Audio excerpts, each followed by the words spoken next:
Ірина Постоловська, заступниця міністра соціальної політики України. Вітаю, Ірино.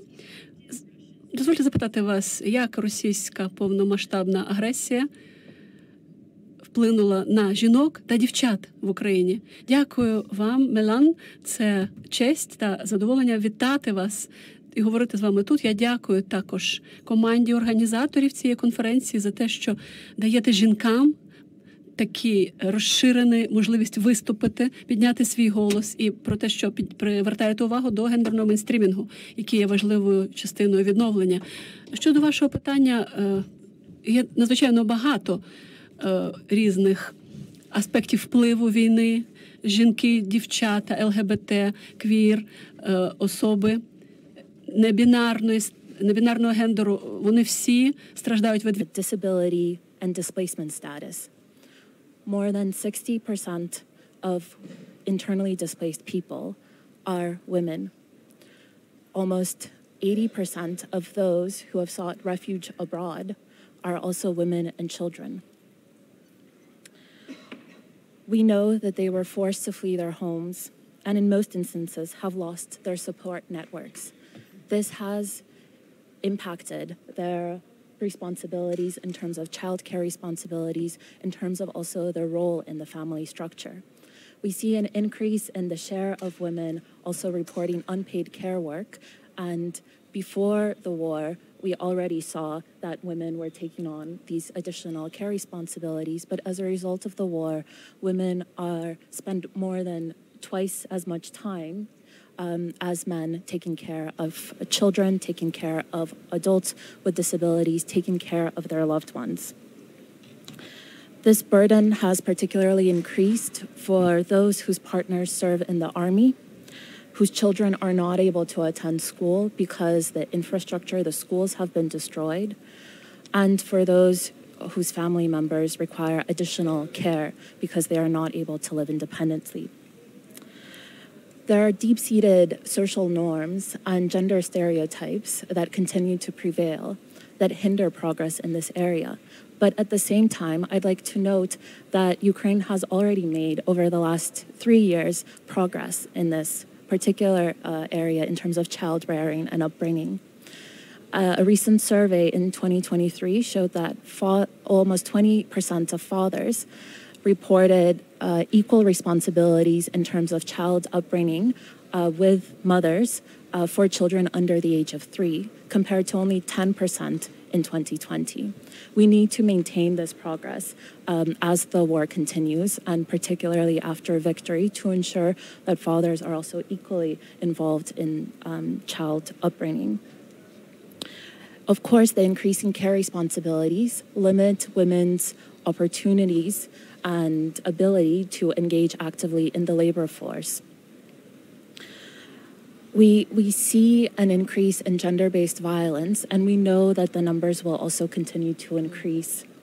This is something that the Ministry of Social Policy is actively working on to ensure that we have access to social services to prevent further escalation, but it is important to invest in the preventive services now and to also continue to change the societal attitudes in terms of the perception about domestic violence and its acceptability, rather non-acceptability. At the same time, the war has accelerated progress in terms of gender equality, and we'll talk more about today in terms of the political commitment, the international commitment and support, but particularly I'd like to highlight the impact in terms of the economic and labor force participation of women. This is particularly important as men have been mobilized to serve in the army, and women have taken on additional responsibilities. They have gone to new fields, they've become tractor drivers, they've become security guards, they've become construction workers, areas which have traditionally been professions that have been dominated by men, but now women have filled these gaps. It's important to provide them opportunities for upskilling, for reskilling, so that they can successfully and independently fulfill those duties. At the same time, I'd also like to highlight that we have also strengthened female entrepreneurship, and we have more female entrepreneurs now. Last year, more than 56% of businesses that were opened were led by women. These are strong results, and these are strong objectives that we need to carry forward and to turn the barriers, to turn the difficulties that we've been facing as a result of the Russian full-scale invasion into opportunities to promote gender equality, to ensure that despite the temptation to have masculinity narratives surrounding Ukraine's victory, at the same time, we need to promote gender equality, we need to promote equal rights of men and opportunities for women and men, and including the most vulnerable groups as well. Well, thank you so much. And I think you've made a very strong case for why both in the short term and the long term investments in our human capital in Ukraine are going to be critical. We're going to turn now to Natalia Karbowska. She's the co-founder and director of strategic development of the Ukraine Women's Fund. Natalia, I know that you're in close touch with so many women's organizations who are been responsive throughout the war and will be critical for the recovery.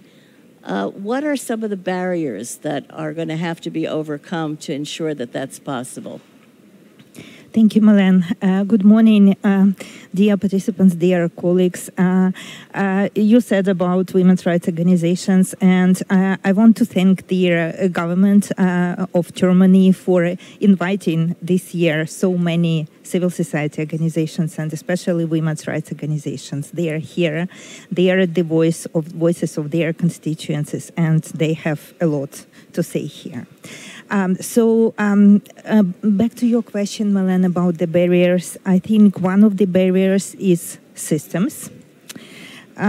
Indeed, women are taking new roles in Ukraine now.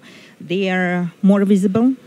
They are learning new professions. They are leading their families. They are leading communities. They are participating in international events representing Ukraine at the international level. But this is also in many ways because men are busy with war. So there is a risk that in the long term there will be a backlash. And in order to mitigate this risk, we need to change the systems. The systems that we need to promote changes that will show the benefits of women's leadership and the effectiveness of gender mainstreaming. And recovery, in my opinion, is the perfect topic for showing these benefits of women's leadership. Another risk, another barrier is political will at the different levels, knowledge and understanding of those who are making decisions. Indeed, we made huge progress after Lugano conference 2 years ago, but still there is a lot of work that needs to be done. We are still talking within our bubbles, and it is so difficult for us to advocate in the other bubbles. Another risk is formal approach, and this is very important specifically for recovery. And for this, we need to develop clear and comprehensive methodologies on how to mainstream gender and how to mainstream women's rights into their recovery strategies. Strong feminist movement is also support to strong feminist movement is also a barrier at the moment. There are many women's rights and feminist organizations in Ukraine, but they are underfunded. They are living from one 3-month project to another 3-month project, and there is a lack of funding for the movement as a whole, and there is a lack of money, a lack of funding for individual organizations. And the last obstacle that I wanted to talk about is setting the priorities. We often hear from different stakeholders when we talk about gender equality and women's inclusion, we hear that war is a top priority. Indeed, it is very important to protect the sky. And many of us, those who are from Kyiv, I'm sure you will agree with me that we didn't sleep this night. For at least I didn't sleep for almost 3 hours because I was on phone with my family, with my kids. There was three air raid sirens this night, and there was a missile attack and drones attack on Kyiv. So indeed, it is important to protect the sky.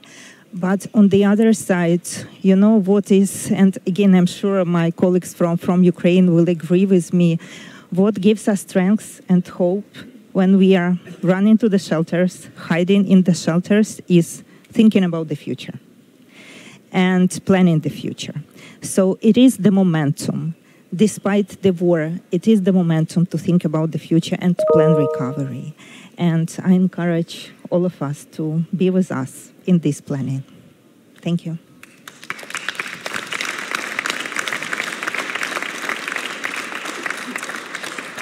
Very well said, and you really put all of this in perspective, Natalia. Thank you. We're going to turn now to two international representatives on the panel, starting with Alexandre Leveque. He's the Assistant Deputy Minister for Strategic Policy, Global Affairs Canada. Welcome, sir. We're happy to have you. The official development assistance to Ukraine has significantly increased in 2022. However, 90% of this did not include any gender equality objectives. Of Canada's total ODA to Ukraine in 2022, only 14% pursued gender equality objectives. What is Canada doing, hoping to do, to improve these numbers to ensure gender equality and women's empowerment in Ukraine, Canada being one of the foremost supporters of efforts in Ukraine? Thank you. First of all, good morning to everyone.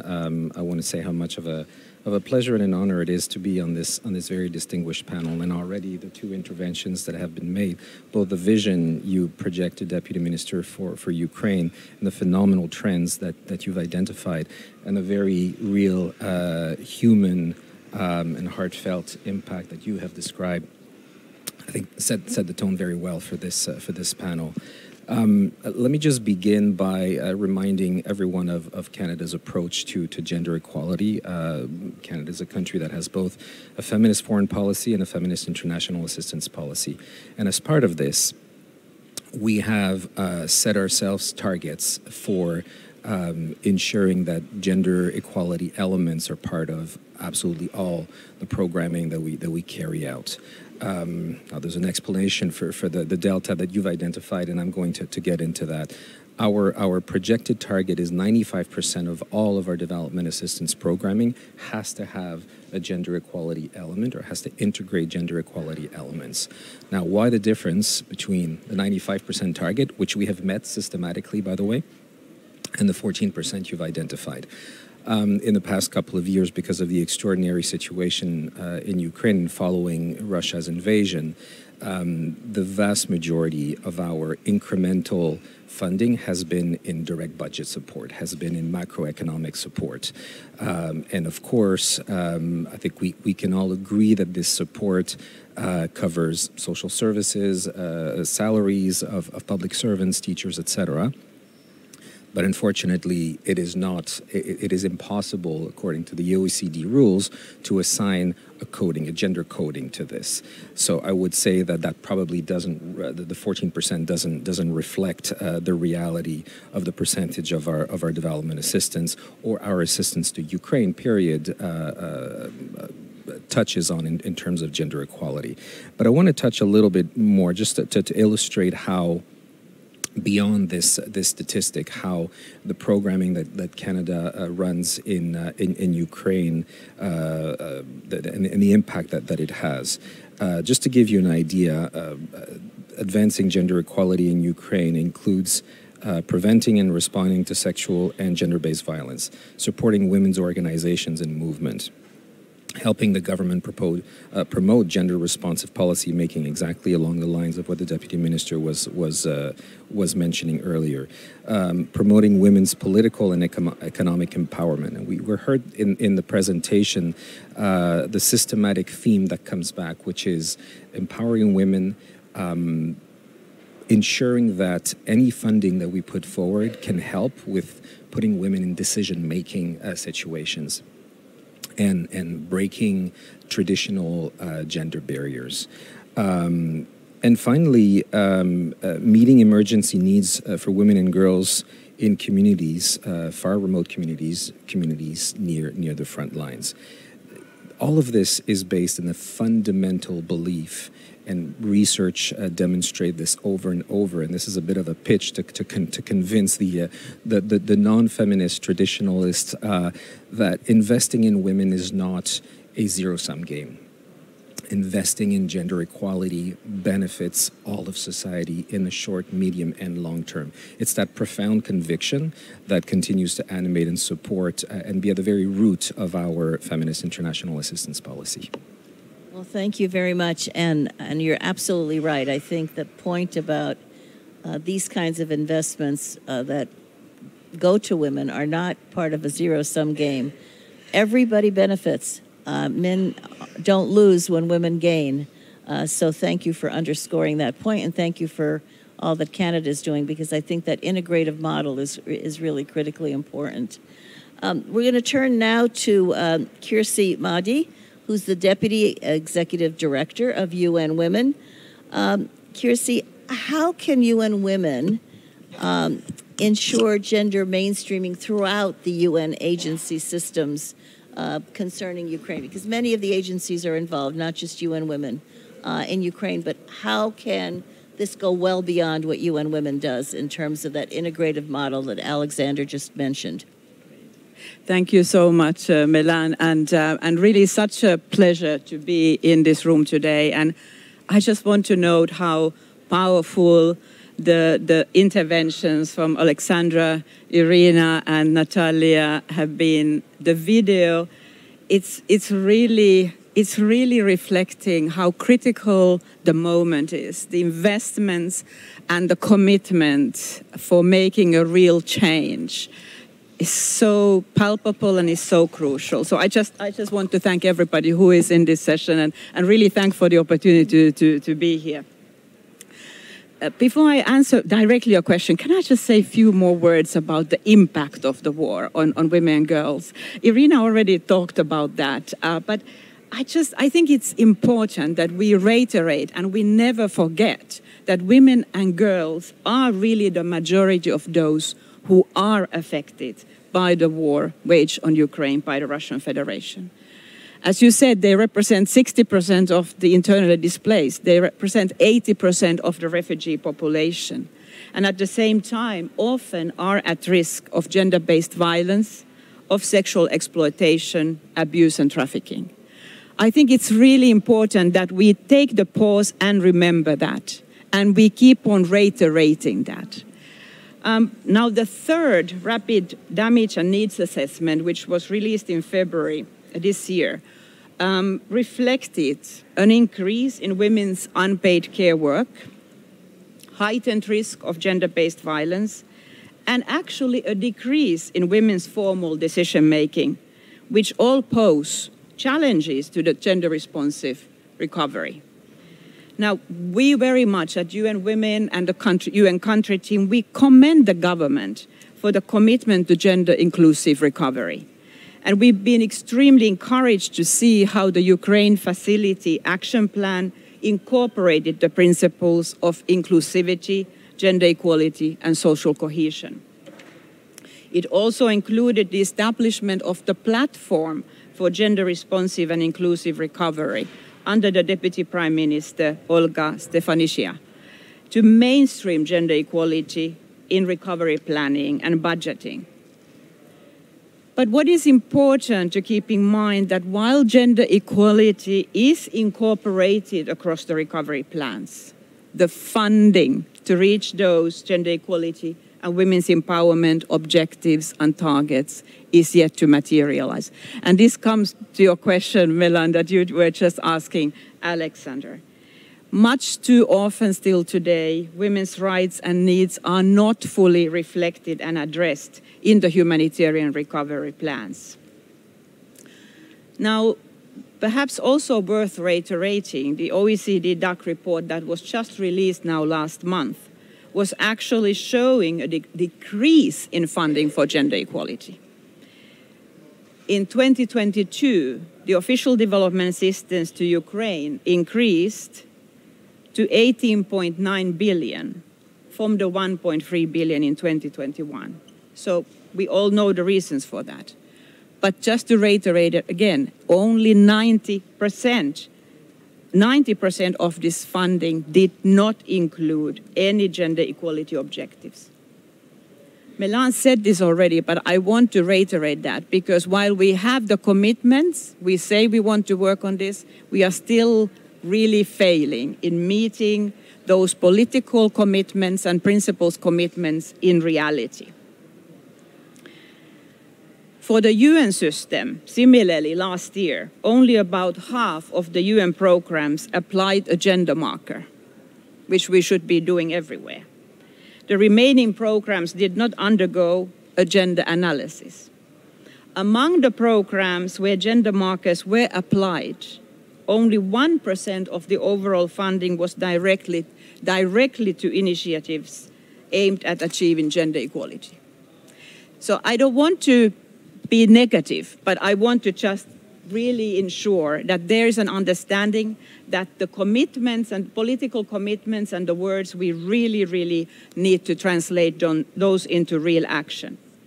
Now, I'm very happy to see that the UN country team has now introduced an early community recovery fund. And that is an example of when to receive funding, all the projects that are funded from this fund need to incorporate a gender equality marker. So I think that's a critical thing for us to really look at concrete measures to ensure that we are ensuring that the resources are invested in the right areas. Thank you, Melanne. Thank you so much. Excellent points. We're now going to hear an intervention from the floor from Angelika Bielova. She is the founder of the NGO in Ukraine, Voice of Romny.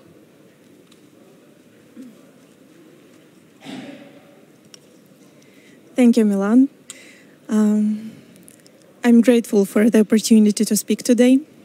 Today, two women from Ukraine, two Roma women from Ukraine, me and my colleague Natalia Tomenko, here to be the voice of Ukrainian Roma community and to be your partners, to tell you about our efforts and how you can support us to ensure gender responsive and inclusive recovery for Ukraine. Russia's full-scale invasion of Ukraine has caused a humanitarian catastrophe in the country and increased and amplified the vulnerability of already vulnerable groups and vulnerable communities, including the Roma community.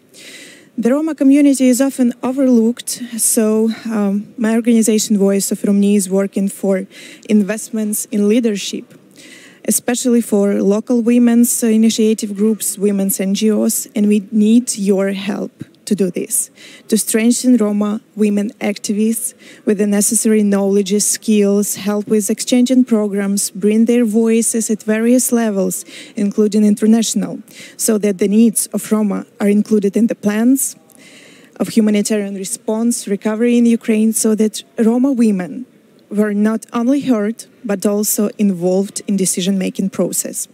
As a president of Roma women-led local NGO, which went this difficult way from local NGO to national, with regional offices in Kharkiv, Zaporizhia, Kryvyi Rih, Uzhhorod, I can confidently say that women-led Roma NGOs need long-term, multi-year, flexible funding with core support and funds for capacity building.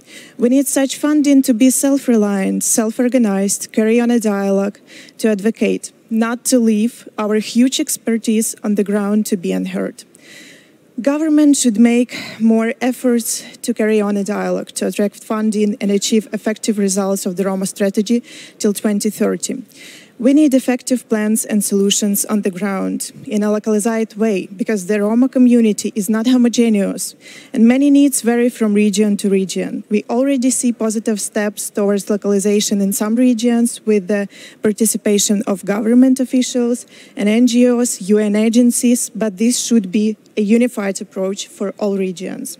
And the overall message for international partners: all programs should be designed according to the needs assessment in all Ukrainian regions, not only South and East. You must research the context of each vulnerable group: Roma women, rural women, women with disabilities, LGBT women. Roma women, we help remain in Ukraine and believe in our victory. We help them strengthen their economical capacity so that they work, open businesses, which strengthens the economic of Ukraine and relieves the burden on social component. Among the stories of our beneficiaries are many who went from evacuation, living in shelters, to starting a business and being able to support their families.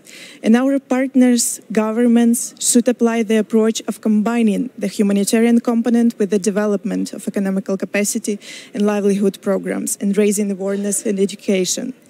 I also would like to remind you that ensuring Roma rights and gender equality in Ukraine is important criteria for our membership in EU. We are Ukrainian citizens. Roma soldiers are fighting and dying for our freedom. We are part of multicultural Ukraine, and we are your partners who are working together and develop a democratic society in Ukraine. Thank you.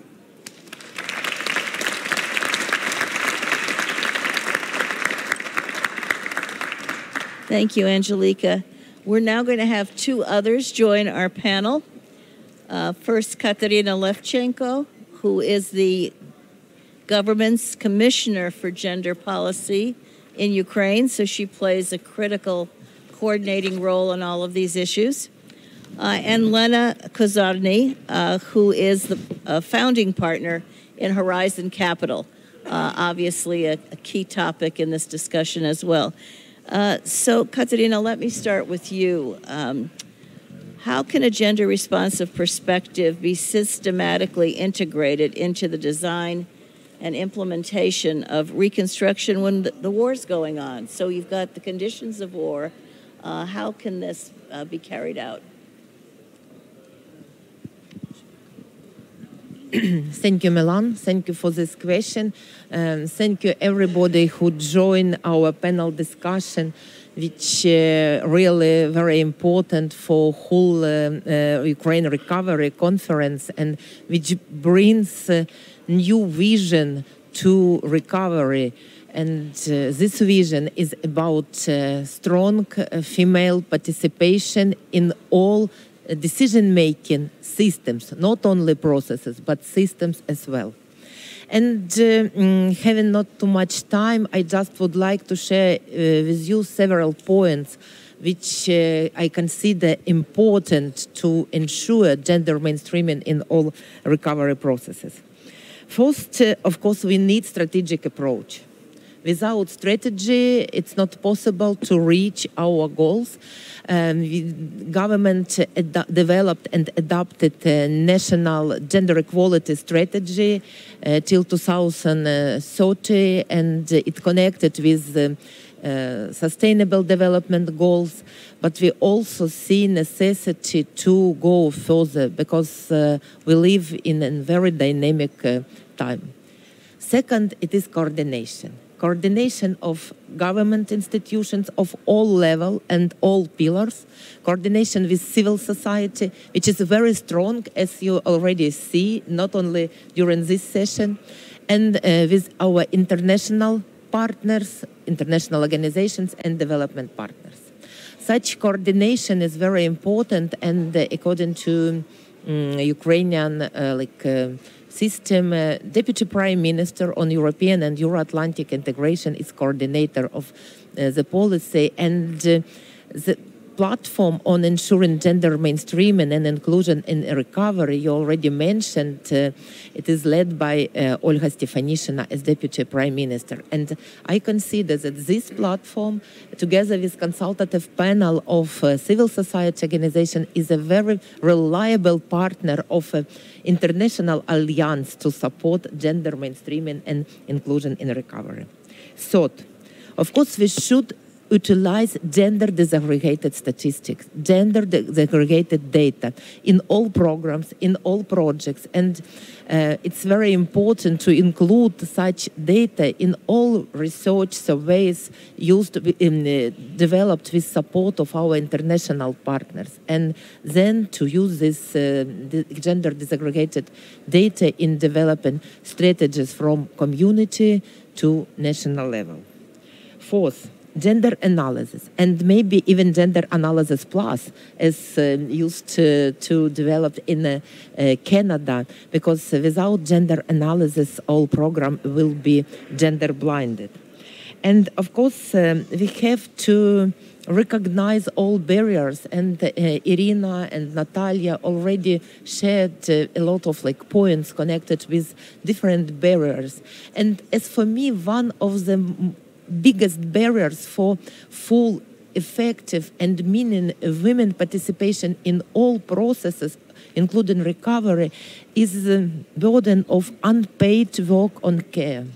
And that is why we have to look at all social program as a part of the economical development program, because when we count profit from economical program, of course we want to be as effective as much as possible. And programs of social support, they do not give direct profits, but as a part of whole economical programs, of course, they will be effective. And the last, from a strategic vision, we have to move to practical implementation of all instruments, indicators, tools, ideas we have, which already developed in Ukraine, which we also can produce here. I consider we will be effective in this way, having such strong support of international community and civil society. Thank you. So much. Coordination is not easy, but it is absolutely essential. So we're going to turn now to Lenna, and the question is, what role does the business community play in strengthening women's empowerment and gender equality? Thank you very much. And first and foremost, I want to thank Melanne. You are an inspiration. You've been fighting for women's empowerment, for women's issues, female leadership for decades. So it is an honor to be here. It is an honor to be with my fellow panelists. And I'll start off, I'm a numbers person. I want everybody in the room to be proud, because the leading private equity firm in the country is women-led and women-founded, and a flagship fund, one of only 2 in the world that is women-owned, founded, and led. One of only 10, the first in Central and Eastern Europe. There's no one like us in Poland, in Romania, in Bulgaria, in all of these countries. So first of all, Ukraine is leading. That's what I will start off with. And I'm a facts and figures person, so I'll give you a few facts and figures.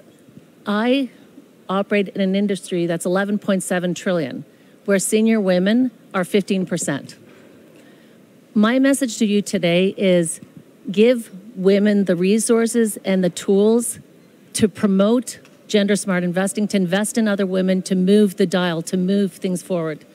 And I'm delighted. I'm so fortunate because our investors understand that. The 2X Challenge is incredibly important, and that was a Canadian initiative in 2018 to put capital in the hands of women.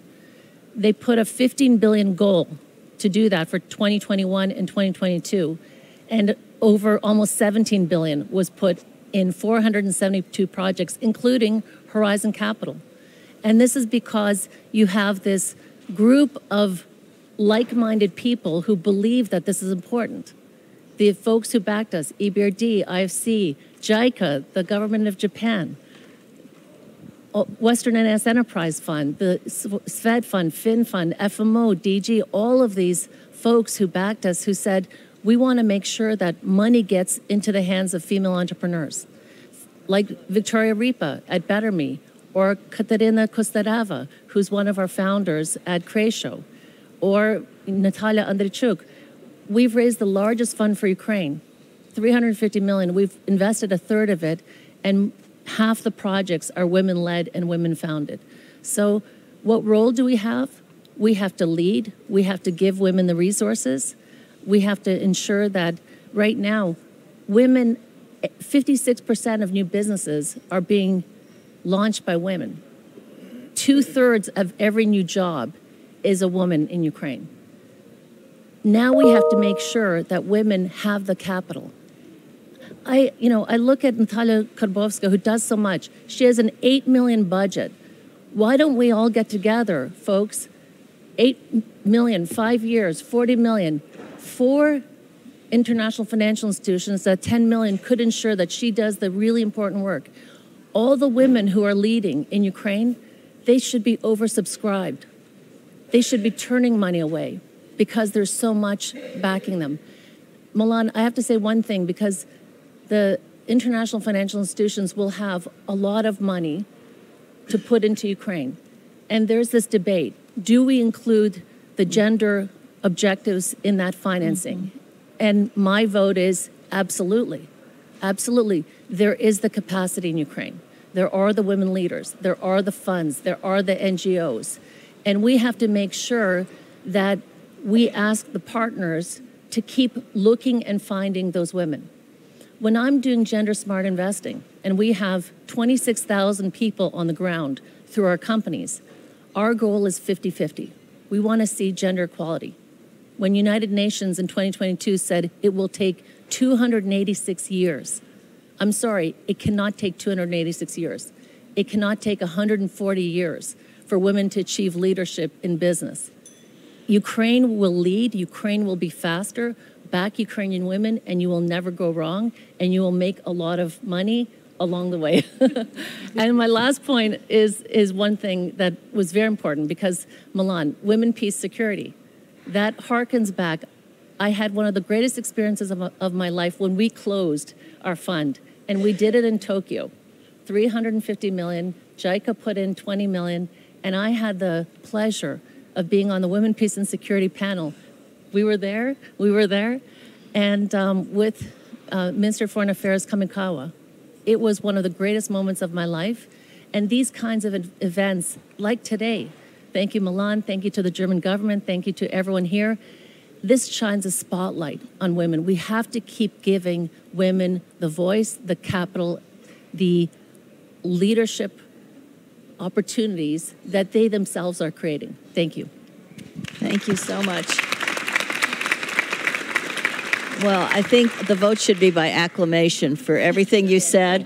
And I think we too often forget that women are such a vital force for growing economies and creating jobs. So well said. I'm going to ask our panelists for these remaining questions to try to be as brief as you can, because time is not on our side in this case. Iryna, back to you. How is the government of Ukraine implementing gender mainstreaming and inclusion in recovery and reconstruction? It's a big question, but very little time. I'll try to be very short, but I think following the very inspiring remarks also by Lenna, I think Kateryna mentioned this already, and partly. I think the strategic vision that is there in terms of the documents that we've adopted, the strategy for ensuring equal opportunities for women and men, the strategy for implementing gender equality in education, the strategy for eliminating the gender pay gap. These are strategic documents that really pave the way forward for the recovery process. They ensure that gender equality is cross-cutting across all sectors, including the private sector. The international partners are already supporting this agenda. As Kateryna mentioned, the platform for gender mainstreaming and inclusive recovery with the involvement of civil society organizations is a critical instrument for us to ensure that the policies we design, the policies that are being implemented at every level, at the central level, at the oblast level, at the local level, really are gender responsive. Of course, as I mentioned, the burden of unpaid care work is critical. And for this, as we recover, as we are already building infrastructure and thinking about what are the necessary support systems that need to be present in the local communities, we carefully think about the social services, childcare services, the social environment, mental health support, which is critical as a result of the full-scale invasion. And here, perhaps from the Ministry of Social Policies, standpoint, I'd like to highlight the resilience service that is providing really essential psychosocial support at the local community level for women, for girls, for men, for every person and representative of the community to be able to reach their full capacity. The economic opportunities are critical, and here the Ministry of Economy is doing a fantastic job in terms of providing credits and opportunities, grant opportunities, training opportunities for women to be able to open up their businesses, to be able to learn new skills and join those professions where there are currency gaps. We understand that women are an integral and essential driver of economic growth, and without involving women in this recovery process, we will not be able to succeed, and we will not be able to mobilize and ensure that Ukraine is a successful story. And of course, in terms of the EU integration process, this is a fundamental right, a gender equality. This is a fundamental principle that Ukraine aspires to and has also done a tremendous amount of work, and we cannot afford to lose the momentum. We need to keep going, and we need to ensure, with the help of international partners, that gender equality is a critical element of the recovery process. Thank you. Thank you so much.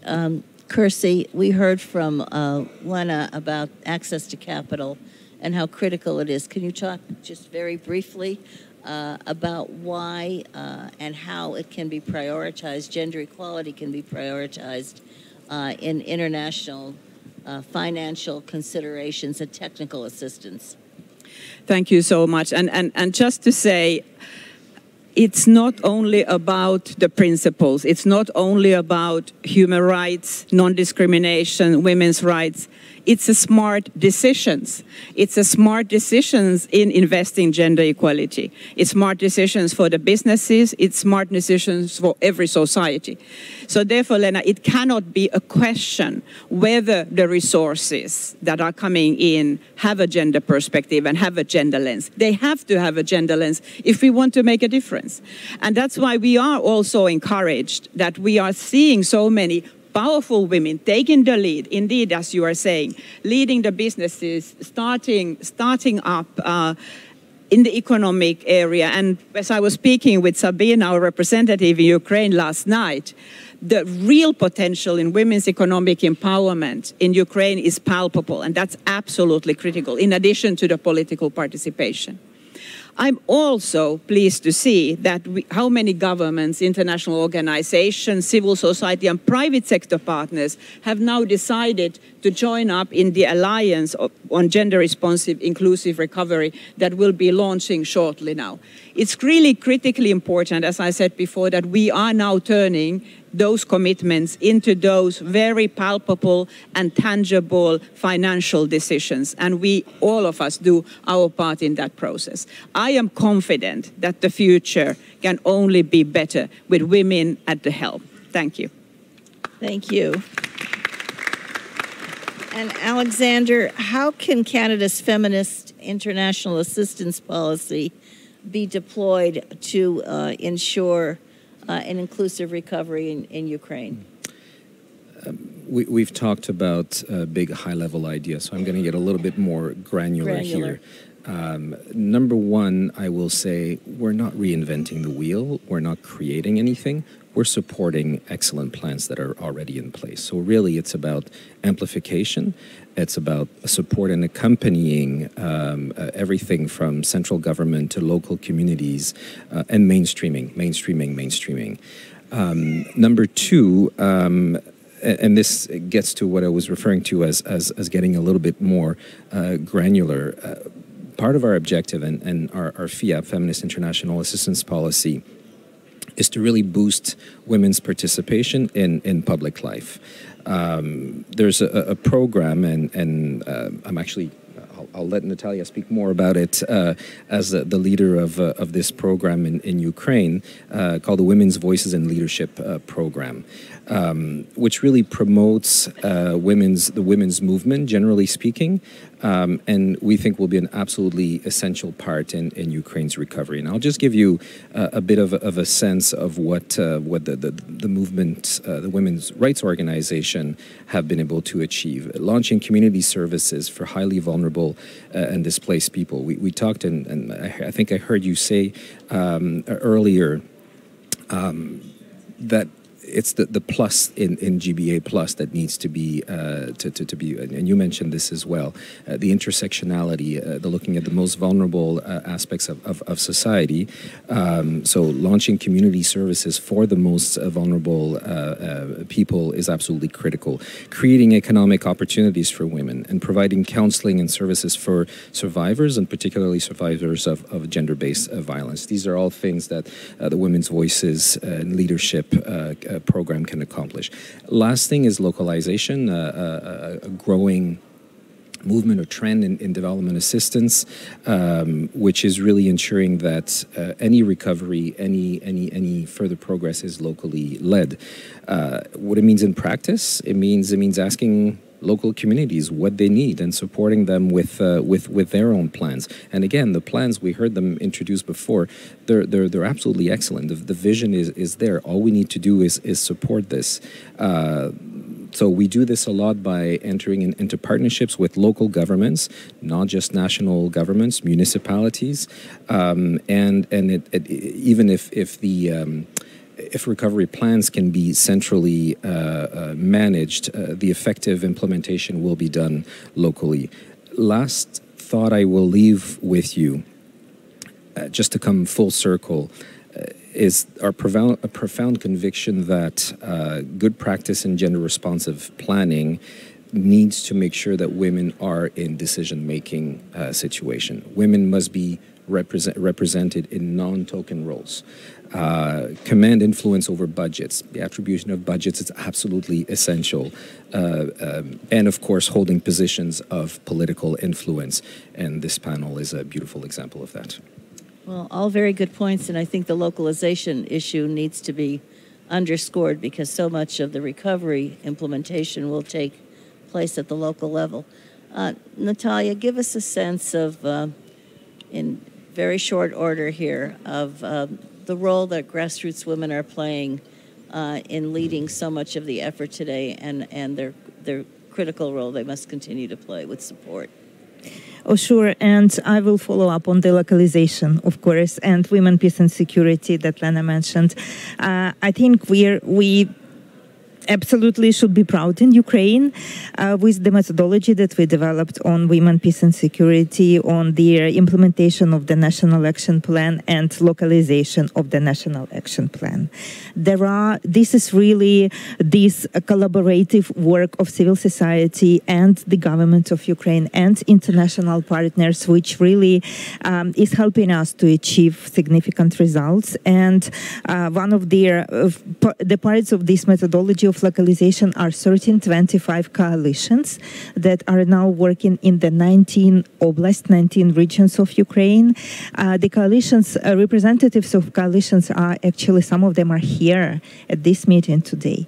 And they are already starting to work on the recovery, because recovery is also a pillar of women, peace and security agenda. Another important strategy is, of course, civil society consultative panel within their platform for gender and inclusive recovery, and the government commissioner already mentioned, and the deputy minister Postolovska already spoke about the platform, and we do hope that there will be so many ways for the consultative panel to cooperate with the alliance. Another important message that I wanted to deliver here is about their examples of real feminist support and feminist funding, and the fact that there is such an unprecedented number of civil society organizations at the Ukraine Recovery Conference this year, in my opinion, is the message. The message that international community sees the important role of civil society in Ukraine in the process of recovery. And I want to thank the government of Germany for this message and for this vision. Of course, there are other wonderful examples of feminist funding and feminist supports, and women Canadian support, and the initiative that is so close to my heart, Women's Voice and Leadership Project. I can talk for forever about the project and what we do there. It is about building the movement. It is about building the movement that was in Ukraine before the war, that it is in Ukraine working hard 24/7 during the war, and it will be in Ukraine after we win the war. So it is really important to support the movement, and Canada is giving really a great example in this, and also the UK government, which is also supporting the movement, investing in the movement. And the last, Melanne, I promised the last thing is their 10 steps. This is the document that we developed, feminist movement, together with the Government Commissioner on Gender Equality Policy. These 10 steps are our vision on gender-inclusive recovery. These are very concrete recommendations. I know we don't have time to, so that I will not go through all of them. These are the recommendations about strategies, about very concrete steps, how we see gender-inclusive recovery. And this side of the flyer is empty, and we think it's very symbolic. It's on purpose. We offer these 10 steps to our partners, to governments, to international partners. Please take them. Please use them in your planning, in planning your initiatives on the recovery. And I do believe, I'm sure that very soon this page will be full of the logos of our partners and the government who will be with us in these 10 steps building new Ukraine. Thank you.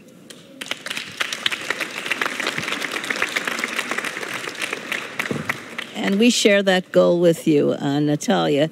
We now have two very, very short interventions from the floor. The first is by the Parliamentary Vice Minister for Foreign Affairs of Japan, Yoshi Fukazawa. And you heard reference already to the donor meeting in Tokyo and the deep commitment of the government of Japan to Ukraine. Thank you very much. Your Excellency, Ms. Melanne Verveer, and distinguished and ladies and gentlemen, I am Fukazawa Yoichi, Parliamentary Vice Minister for Foreign Affairs of Japan.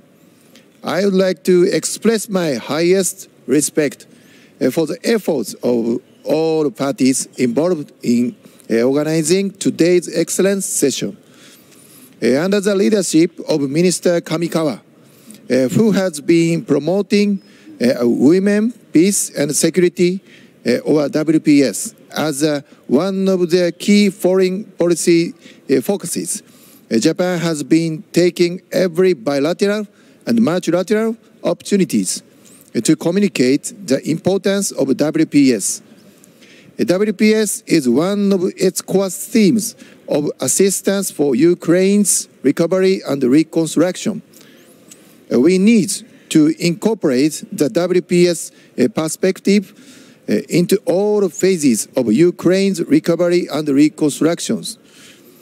With this in mind, we hosted a WPS session on the occasion of the growth and reconstruction in February this year.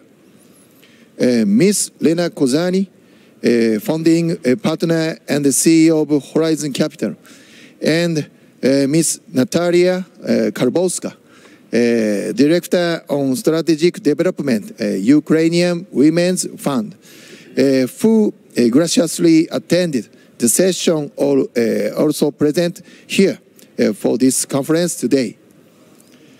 Minister Kamikawa, who hosted the session, stated that women's leadership is indispensable for Ukraine to regain its beautiful land and its vitality for the entire country. She emphasized that the government of Japan will provide support that is close to the people of Ukraine, including women and children.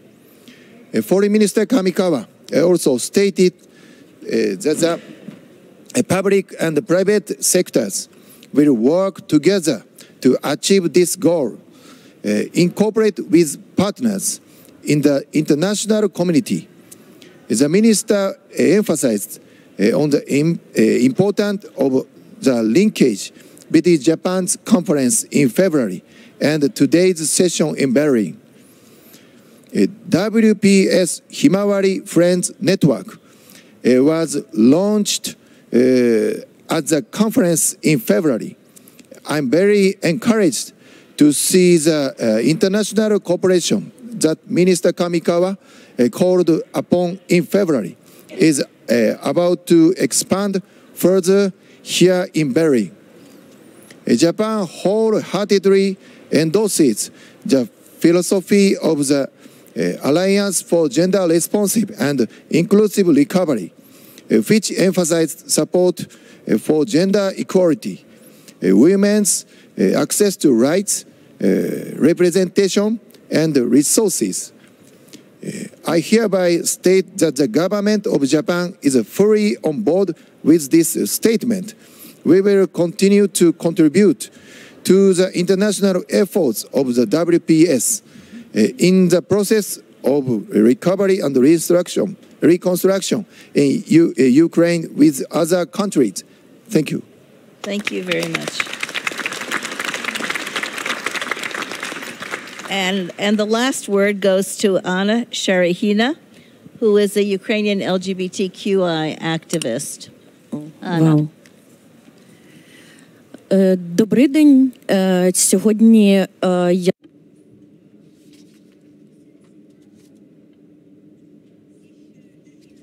I would like to remind you, ladies and gentlemen, that we are meeting in a month where we are celebrating the Pride movement. I happen to be lesbian. For us, this is a very important moment, and it is a great honor for me to be represented here today and to be present. I take great pride in this. I'm a bit nervous, I have to say. Much of what I've heard so far sounded beautiful. We will keep going. We won't give in. But I live in Kharkiv. No, not all of us will not give in. We are working very hard indeed. We're doing our level best. But sometimes we don't have the funds we need to do our job. We don't get any wages, no income. Much is being done, us bearing the expenses ourselves. So we're basically volunteers, and all of this costs money. Many of the activists suffer burnouts as a consequence. People who engage and are active are losing any resources they might have, and they find it hard to renew their strength and energy. We are a small community. We lost 2 people as a consequence of these developments, and for us that is a very painful and at the same time critical experience. Allow me also to make the point that I cannot stop thinking, yesterday we had a veteran soldier here who addressed us, and he said that society had to adapt to the people who were returning from the front. That is how he put it. I think that's the wrong approach, this paradigm as he put it, as he formulated it. Apparently they say there are 2 opposing groups. The soldiers, the former troops, and the civilians. Now, who are we going to adapt to? Who should we adapt to? Or should we realize that there are lesbians amongst the military staff? They are non-binary, they are Jews, they are Romas. Who do we adapt to? We simply have to bear in mind that there are these different kinds of people. It is important to build a society that does not use the word inclusion in a way that no one understands. We're talking respect for everyone, for every individual, and that is what will make our future a stable one. That is what will allow us to create a foundation for our country, on which our country can be rebuilt. Civilians, respect for diversity. Now, how can the international community assist us in this endeavor? Perhaps I may make a few suggestions. We have many politicians at this conference. They discussed amongst themselves, basically, yesterday. This is important, however, also to involve the NGOs, civil society, the activists in these talks. The organizations of civil society, 40% of them. And the money we were talking about, more than 50% of these funds were generated by the civil society organizations, not by the governments, not by the state. It was not a success of the governments. The governments build bridges between the various countries and state institutions, and of course also build bridges towards civil society. I would like to invite the international community to think hard about how the governments tend to work in cooperation with civil society. The mayor of Kharkiv took the floor yesterday. He didn't spend a single word on the role, the part that civil society plays. And why was that the case? Why was that so? Civil society in Kharkiv has been very active, very strong indeed, and it helped ensure that Kharkiv did not become an occupied city. And I would love to be here with him, the mayor of Kharkiv now, and engage with him in a discussion so as to allow my perspective too to be included in this debate and discussion. How are we going to proceed from here? A question addressed to our government representatives. Go ask them these unpleasant questions. Ask them, where are the women? Where are the Romas? Where is the LGBTQI community? Why are they not present at this panel? Where can we go to listen to their voices? Are you cooperating with them? We thank you for your financial support. The things that happen with the support of civil society, with the support of volunteers in Ukraine, it's very much possible because of the funds that the international community is making available. This is extremely important. The civil society organizations need your support, and it's important to pay these people so that they have an income. We're not talking money here. We're talking respect and acknowledgement of what they're doing, recognition of what they're contributing. And finally, education and training is important, not only further training for veterans and soldiers, but also in the area of educating them about human rights. Take a police officer, for example. I talked about the Pride movement with a policeman in Kiev. He had not been educated in any way, and he wasn't aware of what I was talking about. After having undergone such an education, further education process, he said to me, what can we do to be of help for your community? So this is important too. Weapons are important, but this is important too. We are very grateful for that kind of education too, this component of gender responsive and gender equitable approach. Thank you very much indeed. This is so warm. And now we bring this session to a close. I want to first of all thank everybody who joined us, and especially to all of our speakers and their profound interventions. We have a lot of work ahead of us. And now I want to invite you to a special event, the launch of the Alliance for Gender Responsive and Inclusive Recovery for Ukraine. You heard several references in the discussion already to the launch of this alliance. It's going to be a very important call to action going forward. So please join us now in the East Lobby for the official announcement. Out the door, down the hallway to the flag area. And we especially hope that all of the members of the alliance who have been announced so far will come, and anyone else who's interested as well. So thank you all so much. We have a lot of work ahead of us. Bye-bye.